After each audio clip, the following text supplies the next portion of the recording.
Afternoon, as they were coming home from school, the children played in the giant's garden. It was a large, lovely garden, with soft purple grass. In the garden stood peach trees and beautiful flowers. The birds sang sweetly, and the children often stopped their games to listen to them. "How happy we are here," they cried to each other. Until one day, the giant came back. When he arrived, he saw the children playing in the garden, got very angry, and chucked them all out. "This is my garden," said the giant, as the children ran away. "Nobody gets to play in it but me." He built a high wall around it and put up a notice board. He was a very selfish giant. Now the poor children had nowhere to play. They tried to play on the road, but the road was very busy and dangerous and prone to large, strange monsters, and they did not like it. They wandered around the wall and talked about the beautiful garden inside. "How happy we were there," they said to each other. "Rotten giant."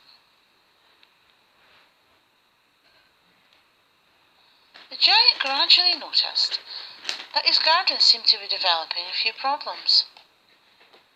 There were odd, ghostly and blood-covered things floating about among his flowers, moaning at odd intervals when he passed them. Bunny rabbits were starting to look at him funny. Were those really bats? And there was definitely becoming a spider infestation. Also, oddly, every night his wall fell down. No matter what he did, the wall would not stay up from one day to the next, as if some invisible force was determined to keep his garden open. "I cannot understand these strange happenings," said the giant, as he rebuilt his wall yet again. "I take such good care of my garden." But try as he might, the bunnies stared. The ghostly spirits moaned and howled. The spiders crawled everywhere. They were beginning to give him the heebies.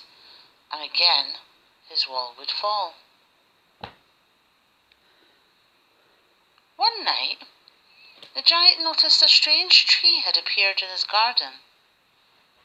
To his horror, he realized that a girl was hanging from it. "Why, it's our dead girl in my garden!" cried the giant. This really was the last straw. "I've come to make some new friends," said the dead girl.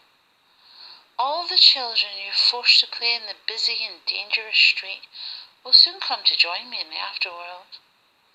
We'll play with bones and spiders and have a grand old time." The giant's heart melted as he looked upon this poor child.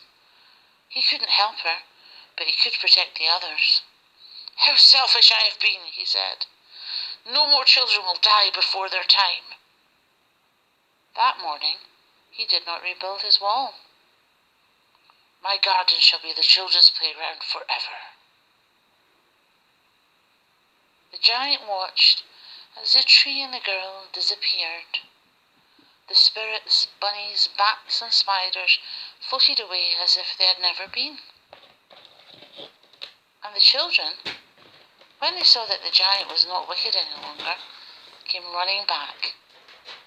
"It is your garden now, little children," said the giant as he began playing with them, glad to keep them safe. The end.